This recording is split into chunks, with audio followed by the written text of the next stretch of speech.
का जो टॉपिक है वो है जेड इफेक्ट या स्क्रीनिंग इफेक्ट, है ना।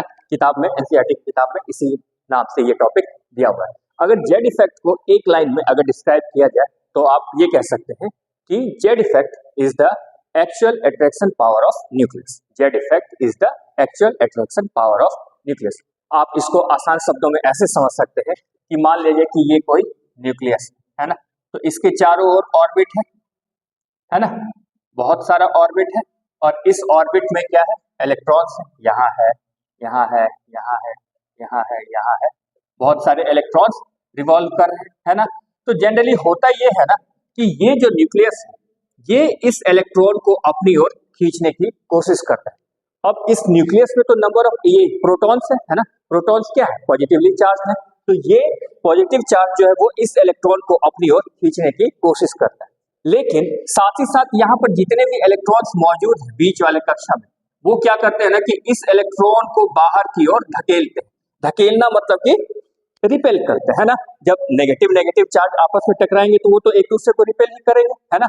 तो ये सारे इलेक्ट्रॉन इस बाहरी कक्षा में जो मौजूद इलेक्ट्रॉन है उसको बाहर की ओर धकेलते हैं। लेकिन यहाँ पर ये जो प्रोटॉन्स बैठा है न्यूक्लियस में, वो क्या करता है ना कि इस इलेक्ट्रॉन को अपनी ओर खींचता है, अपनी ओर खींचता है।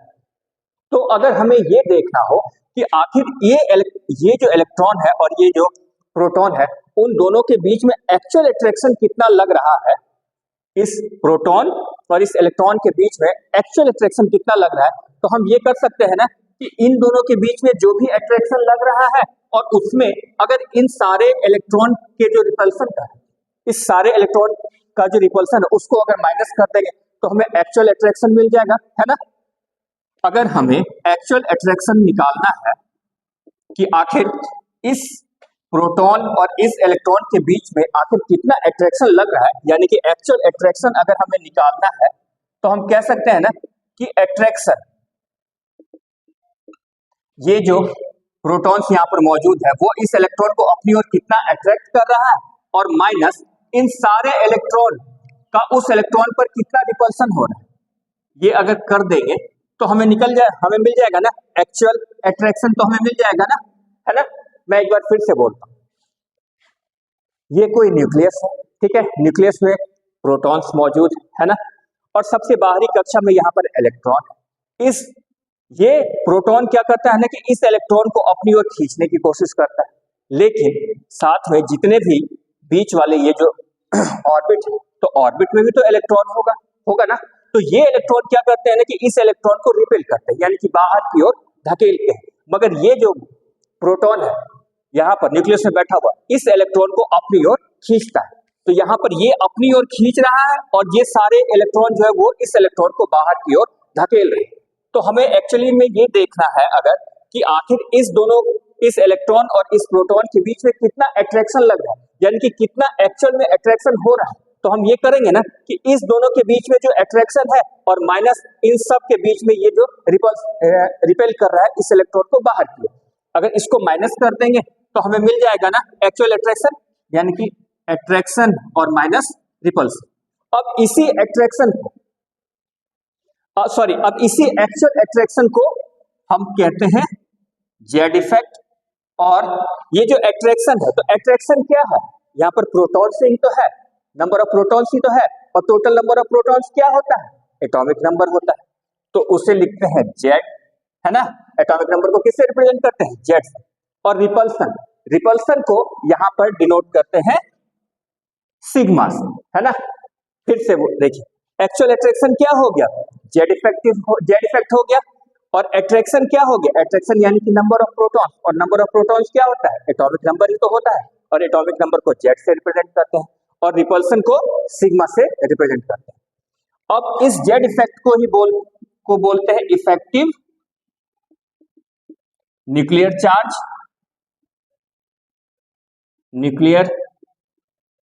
चार्ज, इसे कहते हैं नंबर ऑफ प्रोटॉन्स, है ना।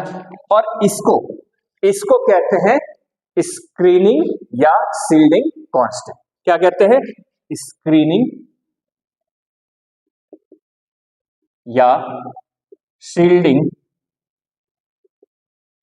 कांस्टेंट, है ना, स्क्रीनिंग या शील्डिंग कांस्टेंट। यही है जेड इफेक्टिव का स्टेटमेंट, है ना।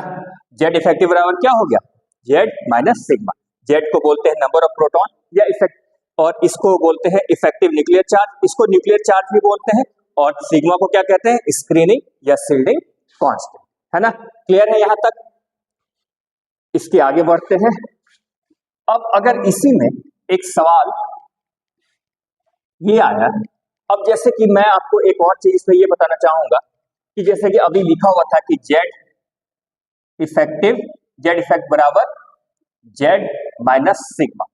तो यहां पर सिग्मा क्या है, सिग्मा ये नंबर ऑफ इलेक्ट्रॉन्स है ना। सिग्मा क्या है, रिपल्सन है। सिग्मा को हमने रिपल्सन लिखा था ना, तो रिपल्सन किससे होगा, इलेक्ट्रॉन से ही तो होगा ना। तो मैं अगर ये कहूं आपसे कि अगर इलेक्ट्रॉन्स ज्यादा बढ़ा दें तो रिपल्सन ज्यादा हो जाएगा ना, है ना। अगर इलेक्ट्रॉनों की संख्या को बढ़ा देंगे तो रिपल्सन बढ़ जाएगा ना अपने आप। तो हम इस स्टेटमेंट को ये भी लिख सकते हैं ना कि अगर सिग्मा का वैल्यू बढ़ जाए, अगर सिग्मा को बढ़ा दें तो जेड इफेक्ट क्या हो जाएगा, वो कम हो जाएगा ना, है ना। अगर यहाँ पर इलेक्ट्रॉनों की संख्या को बहुत ज्यादा बढ़ा देंगे तो इस इलेक्ट्रॉन और इस बाहर वाले इलेक्ट्रॉन में क्या होगा, रिपल्सन बहुत ज्यादा बढ़ जाएगा। जब बहुत ज्यादा रिपल्सन बढ़ जाएगा तो इस वाले प्रोटॉन का इस वाले इलेक्ट्रॉन से पकड़ क्या होगा, थोड़ा सा धीमा हो जाएगा, कम हो जाएगा, है ना। तो हमारा जेड इफेक्ट क्या हो जाएगा, कम हो जाएगा। तो जब सिग्मा बढ़ जाएगा तो जेड इफेक्ट क्या होगा, कम हो जाएगा। लेकिन जब जेड बढ़ जाएगा, यानी कि जेड क्या है, नंबर ऑफ प्रोटॉन्स, जब मैं प्रोटॉन की संख्या बढ़ा दूंगा तो फिर क्या होगा, ये इस वाले इलेक्ट्रॉन को और भी आसानी से अपनी ओर खींच पाएगा, मतलब कि और भी ज्यादा मजबूती से खींच पाएगा। तो कह सकते हैं ना कि जेड जब बढ़ेगा तो यानी कि जेड इफेक्ट जो है वो बढ़ जाएगा। एक बार फिर से, सिग्मा क्या है, रिपल्सन है, और रिपल्सन कहां से होता है, इलेक्ट्रॉन से होता है ना। तो जब नंबर ऑफ इलेक्ट्रॉन्स में बढ़ा दूंगा, यानी कि जब सिग्मा में बढ़ा दूंगा तो क्या होगा, जेड इफेक्ट कम हो जाएगा। और जब जेड बढ़ा दूंगा यानी कि नंबर ऑफ प्रोटॉन्स बढ़ा दिया जाएगा तो जेड इफेक्ट क्या हो जाएगा, बढ़ जाएगा, है ना। यहां तक क्लियर है। इसको याद रखना बहुत ज्यादा जरूरी है ना। इसके आगे चलते हैं। तो अभी तक दो चीजें मैंने बताई है जो आपको अभी ध्यान से याद रखना है कि जब सिग्मा का वैल्यू बढ़ जाएगा यानी कि नंबर ऑफ इलेक्ट्रॉन्स बढ़ जाएगा तो जेड इफेक्ट अपने आप कम हो जाएगा, और जब नंबर ऑफ प्रोटॉन्स बढ़ा देंगे यानी कि जेड का वैल्यू बढ़ा देंगे तो जेड इफेक्ट क्या होगा, बढ़ जाएगा, है ना। तो अगर इसी पर एक सवाल आ जाए कि n minus n2 minus n3 minus या mg प्लस 1 और mg प्लस 2, अगर एग्जाम्पल में अगर ये दोनों क्वेश्चन दिया हुआ है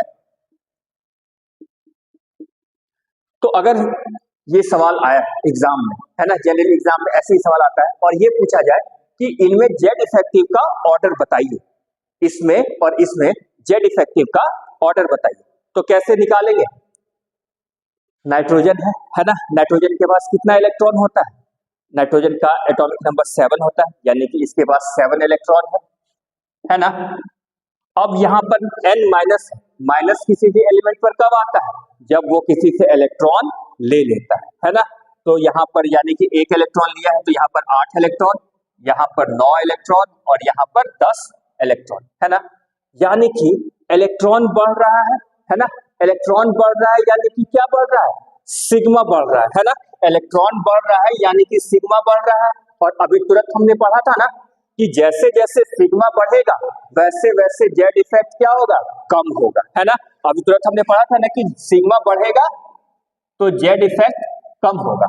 तो यानी कि अगर हमसे ये पूछा गया है कि इसमें आप जेड इफेक्ट का ऑर्डर बताइए तो क्या करेंगे, सिग्मा बढ़ रहा है, ऐसे जैसे जैसे लेफ्ट से राइट की ओर जा रहे हैं तो सिग्मा बढ़ रहा है ना, नेगेटिव चार्ज बढ़ रहा है, तो सिग्मा बढ़ रहा है यानी कि जेड इफेक्ट कम हो रहा है, तो इसका ऑर्डर क्या हो जाएगा, ये हो जाएगा, है ना। जैसे जैसे इलेक्ट्रॉन का संख्या बढ़ रहा है यानी कि रिपल्सन बढ़ रहा है, रिपल्सन बढ़ रहा है यानी कि सिग्मा बढ़ रहा है, सिग्मा बढ़ रहा है तो जेड इफेक्ट क्या हो रहा है, कम हो रहा है, तो इसका ऑर्डर ये हो जाएगा। क्लियर है।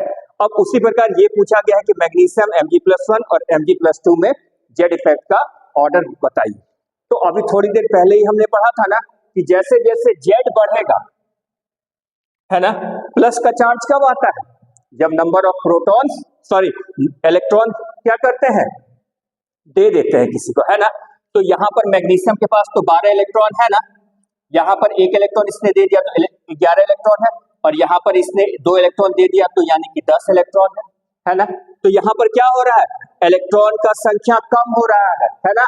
इलेक्ट्रॉन का संख्या कम हो रहा है यानी कि क्या हो रहा है, सिग्मा का वैल्यू कम हो रहा है। तो जब सिग्मा का वैल्यू कम हो जाएगा तो जेड इफेक्ट क्या हो जाएगा, बढ़ जाएगा, है ना। तो यहाँ पर इसका ऑर्डर क्या हो जाएगा, जेड इफेक्ट का ऑर्डर ऐसा हो जाएगा, है ना। तो इस दोनों को अगर देखा जाए, तो इस वाले फोटो से ये बात क्लियर है ना कि जैसे जैसे नेगेटिव चार्ज बढ़ रहा है वैसे वैसे जेड इफेक्टिव क्या हो रहा है, कम हो रहा है ना। और जैसे जैसे इस फोटो में, इस वाले सवाल में हम देख रहे हैं कि जैसे जैसे पॉजिटिव चार्ज बढ़ रहा है तो क्या हो रहा है, जेड इफेक्टिव भी बढ़ रहा है। क्लियर है, जैसे जैसे पॉजिटिव चार्ज बढ़ रहा है तो हमारा जेड इफेक्टिव भी बढ़ रहा है। शायद लगता है मैंने उल्टा लिख दिया क्या, यहां पर हाँ ये हमने उल्टा लिख दिया, तो ये क्या होगा, ऐसा हो जाएगा, है ना।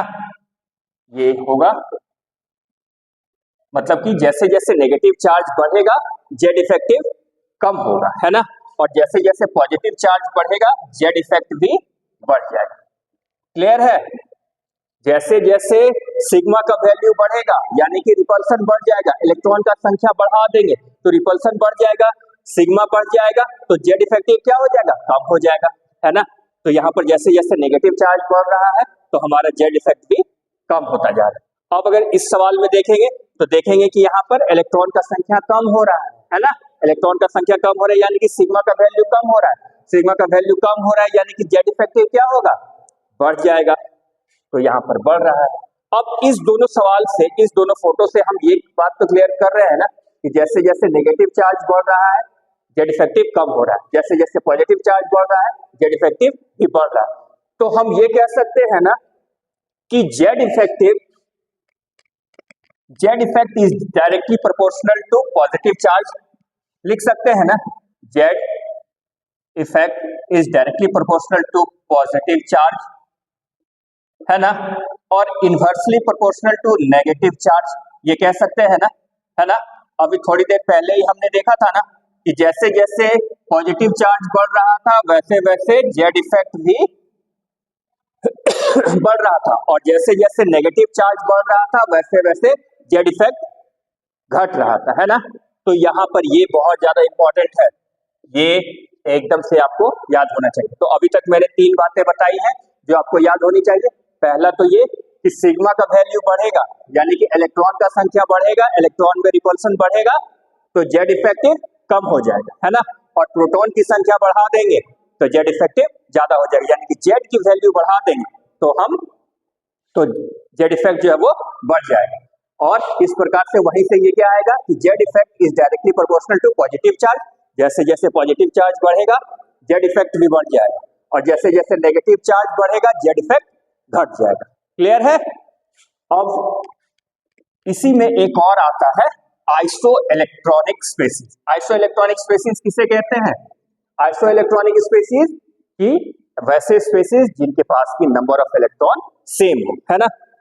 तो हेडलाइन लगाया जाए आइसो इलेक्ट्रॉनिक स्पेसीज, है ना। यहां से भी सवाल आता है, आपको कोई 3-4 आइसो इलेक्ट्रॉनिक स्पेसीज दे देंगे और आपसे पूछेंगे कि इसमें जेड इफेक्टिव का ऑर्डर बताइए। जैसे कि मान लीजिए कि ये दिया है FON, O2- F- और N3-, है ना। तो फ्लोरीन के पास यहाँ पर कितना इलेक्ट्रॉन है, 10 इलेक्ट्रॉन हो जाएगा, है ना। यहां भी 10 इलेक्ट्रॉन और यहां भी 10 इलेक्ट्रॉन। क्लियर है। अब इसी में से पूछा जाएगा कि इसमें जेड इफेक्ट का ऑर्डर बताइए, है ना। तो जेड इफेक्ट का ऑर्डर आइसो इलेक्ट्रॉनिक स्पेसीज में भी सेम, बिल्कुल सेम। अभी जस्ट हमने लिखा था ना कि Z effect is directly proportional to positive charge, है ना, और inversely proportional to negative charge, है ना। यहां भी सेम, यहां भी टोटल सेम। जैसे जैसे नेगेटिव चार्ज बढ़ेगा जेड इफेक्टिव कम हो जाएगा, जैसे जैसे नेगेटिव चार्ज बढ़ेगा जेड इफेक्टिव कम हो जाएगा। तो क्या होगा, सबसे ज्यादा कैसा होगा, सबसे ज्यादा फ्लोरीन, फिर ऑक्सीजन, फिर नाइट्रोजन। क्लियर है। आइसो इलेक्ट्रॉनिक स्पेसिस में भी सेम, एकदम सेम। जैसे जैसे पॉजिटिव चार्ज बढ़ेगा जेड इफेक्टिव कम हो जाएगा, सॉरी जैसे जैसे नेगेटिव चार्ज बढ़ेगा जेड इफेक्टिव कम हो जाएगा। क्लियर है। या फिर आप इसको ऐसे भी देख सकते हैं, यहाँ पर 10 इलेक्ट्रॉन है ना, और फ्लोरीन का एटॉमिक नंबर कितना होता है, hydrogen, helium, lithium, beryllium, boron, carbon, nitrogen, oxygen, fluorine 9, है ना। तो यहाँ पर 9 प्रोटॉन हो गया। अब यहाँ पर कितना है, 8 प्रोटॉन है, और यहाँ पर 7 प्रोटॉन। इसको आप देसी भाषा में ऐसे समझ सकते हैं, ये देखिए यहाँ पर 9 प्रोटॉन जो है वो 10 इलेक्ट्रॉन को खींच करके पकड़ के बैठा हुआ है, ठीक है। यहाँ पर 8 प्रोटॉन 10 इलेक्ट्रॉन को खींच करके बैठा हुआ है, और यहाँ पर 7 प्रोटॉन 10 इलेक्ट्रॉन को संभाल रहे हैं। तो किसका पकड़ ज्यादा होगा इलेक्ट्रॉन पर, इस वाले का होगा ना, क्योंकि यहाँ पर 9 प्रोटॉन 10 प्रोटॉन को पकड़ रहे हैं, है ना। तो इसका इन सारे प्रोटॉन पर ज्यादा पकड़ होगा, लेकिन यहाँ पर 7 प्रोटॉन को ही 10 इलेक्ट्रॉन को संभालना पड़ रहा है, तो इसका जेड इफेक्ट क्या हो जाएगा, कम हो जाएगा। इसका क्या होगा, थोड़ा सा ज्यादा होगा, और इसका इन सब में से ज्यादा होगा। अगर आपको ये वाला फार्मूला अगर मान लिया जाए कि एग्जाम में भूल भी गए, तो आप इसको इस प्रकार से समझ सकते हैं। मैं आपको एक और एग्जाम्पल की ओर ये को लेकर के समझाता हूं, जैसे कि Na प्लस, मान लीजिए कि दिया हुआ है Na प्लस, Mg+2 और Al+3। अब इसमें अगर ये पूछा है कि जेड इफेक्ट का ऑर्डर बताइए, क्या बताइए, इसमें जेड इफेक्ट का ऑर्डर बताइए। तो यहां भी एकदम बिल्कुल सेम। अगर आप इसको देखेंगे तो ये भी तो आइसो इलेक्ट्रॉनिक स्पेसिस है ना, यहाँ भी इलेक्ट्रॉनों की संख्या क्या है, सेम है। यहाँ पर प्लस प्लस कब आता है, जब कोई एलिमेंट इलेक्ट्रॉन किसी को दे देता है। तो यहाँ पर पहले से तो 11 था, लेकिन अब कितना है, 10 इलेक्ट्रॉन है। यहाँ भी 10 इलेक्ट्रॉन और यहाँ भी 10 इलेक्ट्रॉन, है ना। तो तीनों के पास इलेक्ट्रॉन की संख्या बिल्कुल सेम। तो हम कह सकते हैं ना कि ये सब क्या है, आइसो इलेक्ट्रॉनिक स्पेसिस है। अब अगर इसमें भी ये पूछा गया कि जेड इफेक्ट का ऑर्डर बताइए, तो क्या करेंगे, सेम फॉर्मूला इस्तेमाल करेंगे। Z effect is directly proportional to positive charge. जितना ज्यादा पॉजिटिव चार्ज उतना ज्यादा जेड इफेक्ट, है ना।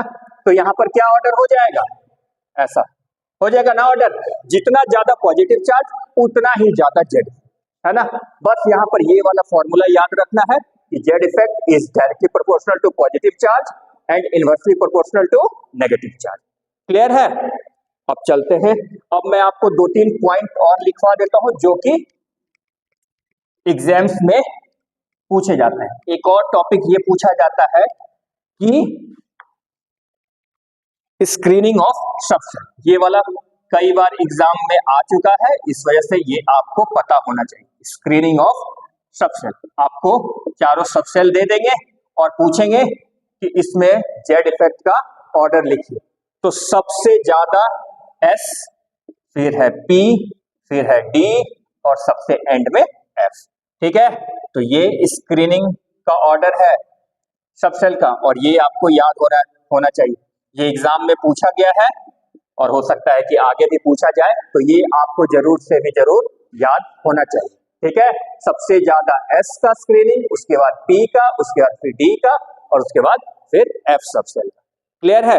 अब 1-2 पॉइंट और है। पहला ये कि in a period Z effect always increases. क्या है, इन अ पीरियड